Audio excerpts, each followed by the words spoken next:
자, 오늘 아주 흥미로운 논문 하나를 같이 파헤쳐 볼까 하는데요. AI가 정보를 이해하는 방식을 완전히 바꿔버릴 수도 있는 그런 이야기입니다. 바로 AI에게 어떻게 하면 우리 인간처럼 생각하는 법을 가르칠 수 있을까에 대한 내용이죠. 한번 상상해 보세요. 100페이지짜리 빼곡한 보고서를 읽어야 해요. 우린 어떡하죠? 당연히 중요한 부분에 밑줄 쫙 긋고 옆에 메모도 하고 머릿속으로 정리하잖아요. 근데 AI는요? 그냥 처음부터 끝까지 쭉 읽기만 합니다. 바로 이 지점에서 문제가 시작되는 거고 연구자들도 이걸 풀고 싶어 하는 겁니다.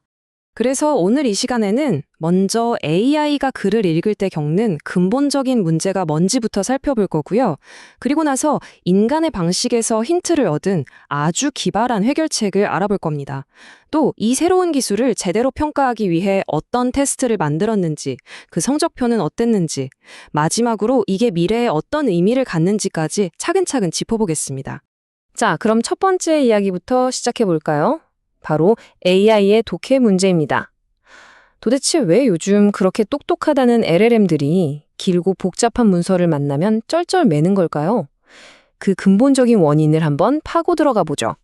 여기서 인간과 AI의 차이가 극명하게 드러납니다.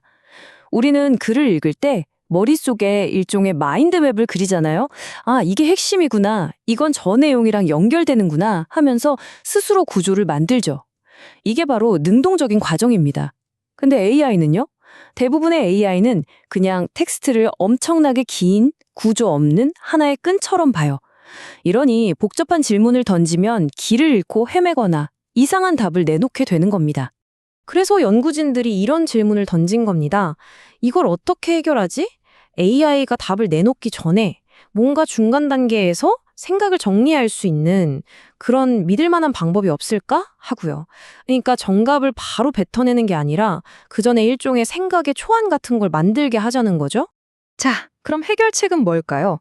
재밌게도 연구진들은 그 답을 바로 우리, 인간에게서 찾았습니다. 바로 생각의 구조라는 개념인데요. 한번 자세히 보시죠. 이게 바로 생각의 구조, 영어로는 SOT, Structure of Thought Prompting이라는 겁니다. 정말 간단해요. AI한테 이렇게 말하는 거죠. 야, 너 바로 답하지 말고 일단 이 글의 뼈대부터 한번 그려봐. 뭐가 중요하고 뭐랑 연결되는지 먼저 정리해봐. 딱 이렇게요. 한마디로 답을 찾기 전에 생각의 지도를 먼저 그리게 시키는 겁니다. 과정은 딱 2단계로 나뉩니다.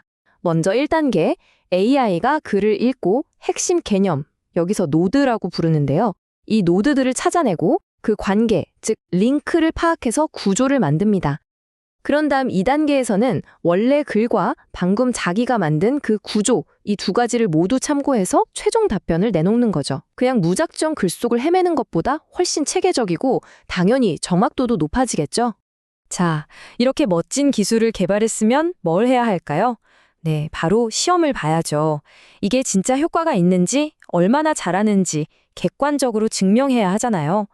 그래서 연구진들은 아주 까다롭고 공정한 시험, 즉 새로운 벤치마크를 만들기로 합니다. 그렇게 탄생한 게 바로 T2S 벤치입니다. 이건 단순히 AI가 얼마나 글을 잘 요약하냐를 보는 게 아니에요. 오로지 텍스트를 구조로 얼마나 잘 바꾸느냐, 이 능력 하나만을 평가하기 위해 만들어진 역사상 최초의 종합시험이라고 할 수 있습니다. 근데 이 시험 정말 보통이 아닙니다. 문제의 퀄리티를 위해서 아무 글이나 가져온 게 아니라 수준 높은 학술 논문을 썼고요.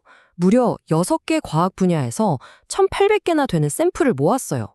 그것도 모자라서 AI가 6,000번 넘게 검색하고 6단계에 걸쳐 검증하고 마지막엔 사람이 3번이나 직접 품질 감수까지 맞췄다고 합니다. 정말 어마어마한 노력이 들어간 거죠. 이 그래프를 보시면 얼마나 다양한 분야를 다뤘는지 알 수 있는데요. 컴퓨터 과학이 가장 많긴 하지만 생명과학, 사회과학, 심지어 경제학이랑 환경과학까지 정말 다양한 주제와 글의 구조를 가지고 AI 모델들을 제대로 시험대에 올린 겁니다. 자, 드디어 가장 궁금한 시간이죠? 바로 성능 성적표입니다. 과연 이 새로운 방법, 시험을 잘 봤을까요? AI 모델들의 성적표를 함께 열어보겠습니다. 결과는 아주 인상적입니다. 보세요. 5.7%. 이게 어떤 숫자냐면요. 특정 모델한테 그냥 소트 방식으로 생각하라고 지시만 했을 뿐인데 8가지 다른 종류의 텍스트 처리 작업에서 성능이 평균적으로 5.7%나 올랐다는 뜻입니다. 이거 AI 세계에서는 정말 엄청난 향상입니다. 이 차트는 더 재밌습니다. 생각의 구조 SOT가 그냥 답만 하는 것보다 나은 건 당연한데 놀라운 건 기존의 가장 강력한 방법 중 하나로 꼽혔던 생각의 사슬, 코어티보다도 더 좋은 성적을 냈다는 겁니다. 모든 항목에서요. 이건 뭘 의미할까요? 그냥 생각의 과정을 나열하는 것보다 구조를 만드는 게 훨씬 효과적이라는 명백한 증거죠. 하지만 그렇다고 해서 시험이 쉬웠던 건 절대 아닙니다. 이 숫자를 보세요. 52.1%. 이게 무려 45개가 넘는 최신 AI 모델들의 평균 점수입니다. 우리 학점으로 치면 거의 D학점이죠. 그만큼 이 T2S 벤치가 어렵고 AI들이 아직 갈 길이 멀다는 걸 보여주는 대목입니다. 심지어 현재 최고 성능을 자랑하는 모델도 텍스트의 핵심 개념, 즉 노드를 정확히 찾아내는 능력이 58.1%에 그쳤습니다. 이게 제일 기본적인 건데도 말이죠. 그러니까 전교 1등도 아직 완벽하진 않다는 얘기입니다. 자, 이 표가 현재 상위권 모델들의 성적표입니다. 제미나이, 클로드, GPT-4o 같은 쟁쟁한 이름들이 보이죠? 근데 다들 멀티홉 추론이나 링크 정확도는 점수가 괜찮은데 두 번째 열, 노드 정확도를 한번 보세요. 제일 잘한 모델도 60점을 못 넘어요. 이게 뭘 말하겠어요? 다들 글의 핵심을 콕 집어내는 건 여전히 어려워한다는 거죠. 바로 이 부분이 앞으로 AI가 발전해야 할 핵심 과제라는 걸 명확하게 보여줍니다. 자, 그럼 이제 마지막 이야기입니다. 이런 점수 노름이 우리 실생활에 도대체 무슨 의미가 있을까요? AI를 이렇게 구조적으로 생각하게 만드는 게 왜 우리 모두에게 중요한 일인지 한번 짚어보겠습니다. 가장 큰 이유는 바로 신뢰와 투명성입니다. 생각해보세요. AI가 그냥 뜬금없이 정답은 A입니다. 라고 말하는 거랑 저는 이러이런 구조로 생각해서 A라는 결론을 내렸습니다. 라고 설명해주는 거랑 어느 쪽을 더 믿을 수 있겠어요? 당연히 후자죠. 이렇게 AI의 생각 과정을 우리가 들여다볼 수 있게 되면 AI가 왜 틀렸는지 쉽게 찾아낼 수 있고 흔히 말하는 환각 현상도 줄일 수 있습니다. AI를 훨씬 더 믿고 쓸 수 있게 되는 거죠. 자, 그럼 오늘 살펴본 연구의 핵심 기여를 딱 4가지로 정리해 볼까요? 첫째, 생각의 구조라는 아주 강력한 새 도구를 우리에게 줬고요.